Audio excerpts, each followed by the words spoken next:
Welcome to the deep dive. Today we're really getting into the spectral side of Nebraska. Yeah, the heartland's hidden haunts. Exactly. You mentioned wanting some genuinely scary insights, maybe from places like Nebraska Wesleyan, UNL, that kind of thing. Definitely. And just generally what makes Nebraska's ghost stories tick. Okay, well, we've dug up some accounts that should deliver just that. University legends, spooky roads, the works. Our mission is uncovering those truly chilling details. Sounds good. Because Nebraska, well, it looks calm on the surface, but it's got its share of unsettling spots. Places with stories rooted in tragedy, right? Yeah. Or just weird happenings. Precisely. Lots of unexplained stuff. We'll hit a variety, focusing on what really makes them frightening. Great. So let's start with Nebraska Wesleyan. That seems like a classic haunted campus story. It really is. The main figure there is Clara Mills, a music professor. She died in her office way back in 1940. Okay, that's the setup. But what makes it scary? Is it just the idea, or were there sightings? Oh, there were sightings. And one really specific documented one from 1963 is quite something. It involved a secretary. In the C.C. White building. I think it's called the Smith Curtis building, though. That's the one. This secretary, Colleen Bitterbaugh, went into an office suite one morning. It was totally silent. Spooky silence. Yeah, and weirdly, all the windows were wide open, nobody around. But she immediately got this heavy feeling. Like being watched. Exactly. And this musty smell in the air. Then she saw her. Clara Mills. Well, she saw a tall, slender woman with dark hair, standing at a cabinet, back turned, reaching into a drawer. Okay, creepy. But there's more, right? Well, yeah. The secretary also felt, very strongly, that a man was sitting at a desk nearby. But the chair was completely empty. Whoa, so phantom presence number 2? Seems like it. But here's where it gets really unnerving, truly scary. She glanced out the window. The campus view she knew just wasn't there. It looked like the past. No proper streets, and the Willard sorority building. Gone. Wait, the whole view changed, like a time slip. That's what it sounded like, a terrifying glimpse into maybe how it looked decades before. Totally disorienting. I can only imagine that detail takes it beyond just seeing a figure. That's reality warping. Right. So, understandably, she was shaken up. She told Dr. Dahl about it later. Did Dahl believe her? Or try to explain it away? He was careful. He didn't want to, lead her on. So he asked another professor, Dr. Callan, kind of indirectly. How so? He asked Callan if he remembered any woman at the university matching that description. Tall, slender black hair, often wore a white blouse and long skirt. And Callan. Callan immediately thought of Clara Mills. The description was a perfect fit. And she had tragically died of a heart attack right there in that office in 1940. Wow. Okay, that connection is, yeah, that's genuinely chilling, the specific details matching up. It really is. And it wasn't an isolated thing, apparently. People kept reporting possible sightings or just strange feelings in other buildings, too, like Old Main and the Rogers Center for Fine Arts. So the feeling lingers, or maybe she lingers. Is it like a recording playing over a residual haunting? That's one theory, yeah, like an imprint left by a traumatic event. Mm-hmm. Or maybe it's something more aware, a spirit.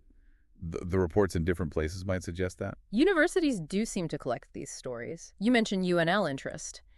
Did our sources turn up specific Lincoln University hauntings? Not directly in the materials we focused on today, but Alan Boy's book, A Guide to the Ghosts of Lincoln, definitely covers Lincoln's ghostly goings-on. Okay, so that book probably has some UNL-related stuff, or at least tales from around the campus area in Lincoln. Something for you listeners to maybe look into. Absolutely. A city like Lincoln, with its history, it's bound to have those stories. The fact that someone wrote a whole guide points to that. Speaking of Lincoln, there's a story tied to the state capitol building itself. That one's pretty grim. Yes, the prisoner and the Christmas lights. Yeah. Very unsettling. Right. The story goes he was trying to earn a reduced sentence by hanging lights way up high on the tower. And the height got to him. He panicked, apparently had a heart attack, and just fell a long way down. Such a tragic, awful image. And the scary part is people claim they still hear things. Yeah, reports of sobbing, sometimes screaming heard near the tower, disembodied sounds echoing in that huge building. That's unnerving. It definitely is. And that theme of tragedy seems to connect a lot of these places, like the Bailey House Museum down in Brownville. Right, Captain Bailey's ghost. He was a Civil War captain, supposedly poisoned by a jealous neighbor. Classic haunting setup. But the really weird part, the insight that makes it extra spooky, is the house moved. Exactly. They moved it brick by brick in 1877. But the ghost apparently came along for the ride. So people still report doors opening and closing by themselves in the new location? That's the story. Makes you wonder, is the ghost tied to the place, the structure, the memory? Good question. Then there's Hummel Park in Omaha. That place has a really dark reputation. It really does. It's used for normal park stuff, but the stories surrounding it are, well, sinister. A mix of paranormal claims and actual real-world tragedies that have happened there. What kind of paranormal claims? What makes it scary? A whole bunch. Sightings of this band of albino farmers, which is a strange and unsettling image itself.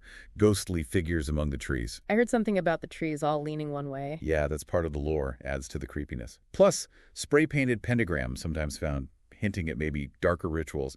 And of course, the stairway to hell. Oh yeah, the stairs where the number of steps changes, that messes with your head. Totally. That kind of inconsistency, that feeling that reality is slightly off, is classic urban legend material designed to unsettle you. Okay, moving south, Ball Cemetery in Springfield.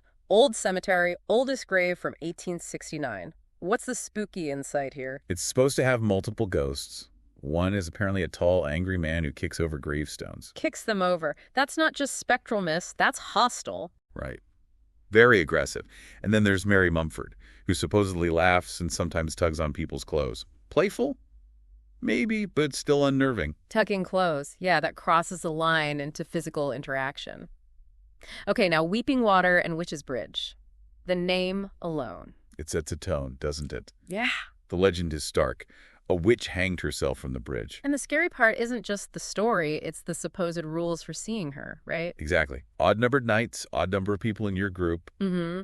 Look in the water, and you might see your own reflection hanging. Ugh, that's terrifying. And the kicker.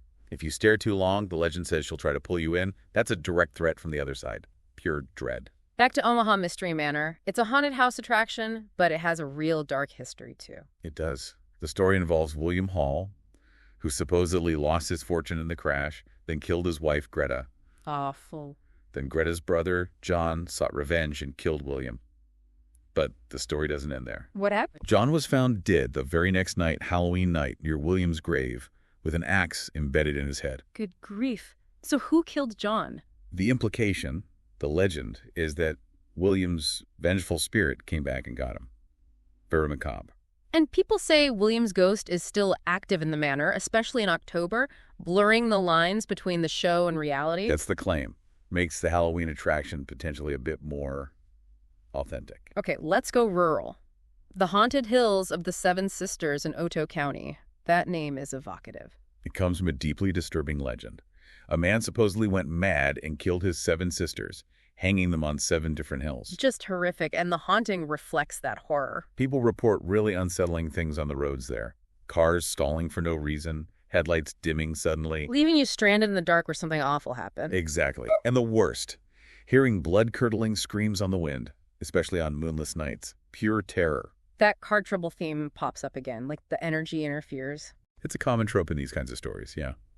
Adds to the feeling of being trapped and vulnerable. Alliance, Nebraska. The Alliance Theater, it used to be a hotel. Yeah, turned into a theater in 1938. And it supposedly has an actress ghost. How did she die? Tragically. During a performance, playing a bride, a heavy stage light fixture apparently fell and killed her. Ah, terrible. So what did people experience there? Classic theater ghost stuff. Pretty much. Furniture moving on its own, lights flickering or dimming, doors opening and closing, and sightings or sounds of a weeping woman in a wedding dress. Maybe stuck replaying her final moments. Very sad. Very creepy. Then up in Valentine, there's the Centennial Hall Museum. Oldest high school building in the state. And it has a ghost story, too. A sad one. A young girl supposedly poisoned in the music hall back in 1944. The story is the poison was on her clarinet reed. Oh, wow. So what are the reports? Even when it was a school, teachers apparently saw apparitions of a little girl. And now, as a museum, people sometimes hear faint music playing. Phantom music? Even though there are no instruments there? Right. That adds a layer of eerie beauty, or maybe melancholy. Definitely. Then there's Devil's Canyon, near McCook. The name suggests something bad happened. It does. A grim tale from over a century ago. A man nicknamed the Duke supposedly murdered his whole family there, then killed himself. Just awful, and his spirit haunts the canyon. That's the belief. Playing tricks on visitors, causing car trouble again. That seems to be his signature move. Fremont Barnard Park. Looks normal, but has a backstory. Local legend says it might be built over an old cemetery where not all the bodies were moved. Ah, the disturbed grave trope. That always leads to ghost stories. That's pretty much guaranteed. The main report from Barnard Park is seeing a crying woman wandering around, maybe searching for a lost grave. Plausible within the logic of ghost stories. Okay, up near Decatur, Blackbird Hill, named after an Omaha chief, but the haunting is different. Yeah, the ghost story there is about a woman murdered by her husband. He supposedly stabbed her after she decided to leave him. Then they both went off a cliff into the river. Violent and tragic. And the haunting is specific. Very specific, according to the legend. Her screams are said to be heard every single year on October 17th, the anniversary of her death. An annual echo of terror, that's particularly chilling. It is. And finally, back in Omaha, Prospect Hill Cemetery, considered the most haunted in the state. With 15,000 burials, including pioneers and Civil War vets, I guess it has potential. Definitely. It's got all the greatest hits of cemetery hauntings. The woman in white, shadowy figures moving between graves. Any unique, scary bits? Well, the belief that parts might be unmarked Native American burial grounds adds a layer. And some people report feeling trapped inside the mausoleum by something unseen. Okay, feeling trapped in a mausoleum. That's peak cemetery scariness. It covers a lot of bases for why it's considered so haunted. So we've covered a lot of genuinely spooky locations, but not every scare is necessarily a human ghost, right? There's that pioneer story. Oh, right. Oscar Sampson's account from 1934. It's a great reality check sometimes. He was hauling a coffin. His mule stopped. He saw glowing eyes. And his immediate thought was, ghost. The ghost of the person in the coffin. He even tried talking to it. Which is kind of brave, but also shows how primed he was for a supernatural explanation. Exactly. He ran off, came back later. Turned out it was a mountain lion eyeing his mules. So fear of the unknown, plus maybe guilt or superstition about the coffin, created a ghost in his mind. Precisely. It shows how easily our fear can conjure the spectral. But alongside the big legends and the misidentified cougars, there are also just personal, unexplained experiences people have across Nebraska, right? Outside the main cities. Absolutely. And those often feel very immediate, very real to the person involved. Things that don't quite fit the known legends. Like what? What kind of personal scary insights did we find? Well, things like hearing noises that sound terrifyingly like human screams, but turn out to just be foxes, though the initial fear is real. Or that feeling of being watched when you're totally alone out in a remote place like Medicine Creek. The landscape itself feels imposing. Right. Or driving on those really dark highways like 20 or 83, where the darkness feels absolute and you feel incredibly vulnerable. Your mind plays tricks. Have there been actual sightings, too?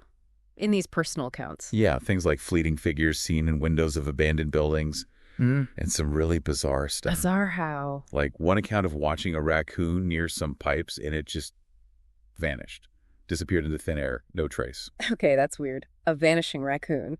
And another story about seeing a glowing ball of light hovering over a lake, completely silent, then suddenly shooting straight up into the sky. So maybe not ghosts, but definitely high strangeness. Unexplained phenomena. Exactly. These personal stories, whether ultimately explainable or not, add to that overall feeling that Nebraska has its share of the weird, the unsettling, the potentially paranormal. It seems like the state's history, the wide open spaces, maybe just the collective imagination creates this atmosphere where these things feel possible. I think that's a fair assessment. It fosters an environment where these unsettling experiences and scary stories can take root and persist. Well, we have certainly journeyed through some truly chilling Nebraska tales today.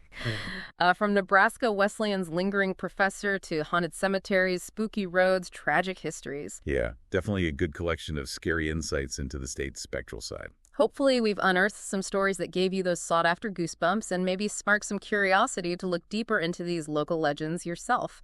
If you like what you are hearing and can take a quick second, please subscribe so you stay up to date with the content. Also, clicking like and sharing means so much to us. Thank you for tuning in.